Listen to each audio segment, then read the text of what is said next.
关于下一任美联储主席究竟是谁这个问题呢，终于已经尘埃落定了。近期，特朗普总统呢已经任命了鲍威尔为接棒耶伦的下一任美联储主席。那么，鲍威尔究竟是何许人也呢？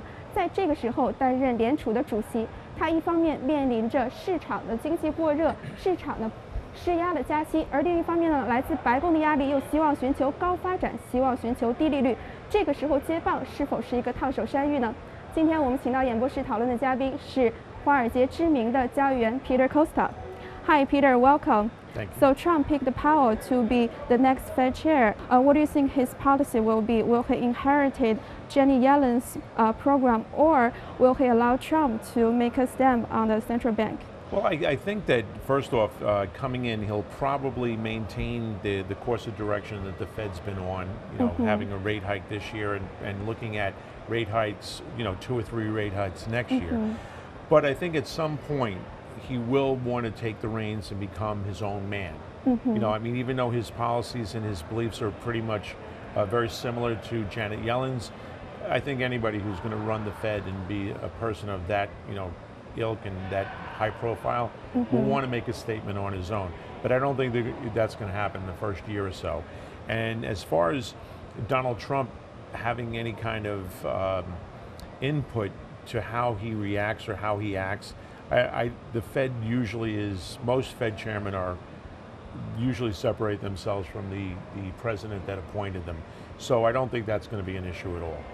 Well, there are some critics about Powell's academic background. Yes. Even though he graduated from Princeton, he doesn't have a PhD in economics, just like most other Fed chairs. Yeah. As a lawyer turned investment banker, since he spent most of his career as a lawyer and in investment banking, do you think his policy will favor Wall Street more?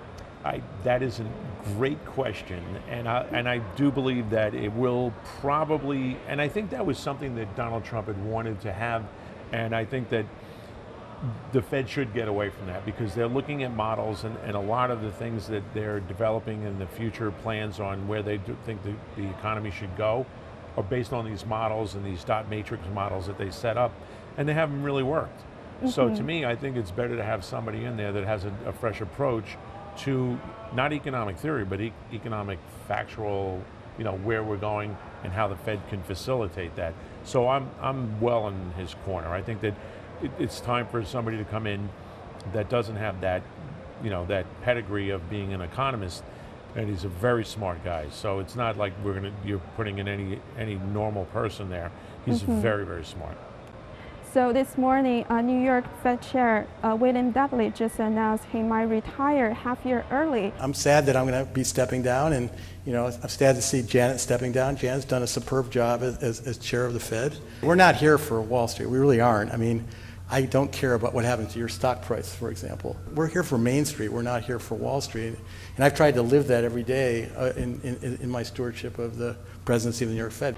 So with him stepping out, Janet Yellen stepping out, Stanley Fischer stepping out, there are 3 more empty chair in Yes. the empty seat in Fed. So who do you think will take the seat? I think that now again, this is where President Trump might want to start up a little bit. I think that John Taylor, the economics professor from Stanford, might be one of the choices. He was one of the finalists. I think that he's for one of those 3 roles. And the Fed chair in New York is different than other Fed governors in other regions. So the Fed governor in New York is extremely important as far as banking and finance. Having John Taylor in there may or may not be the best call, but I think he will fit in somewhere. They will put him in somewhere in those replacements. As far as the other 2 openings, I'm not really even sure, but I think that will be the first one you'll see.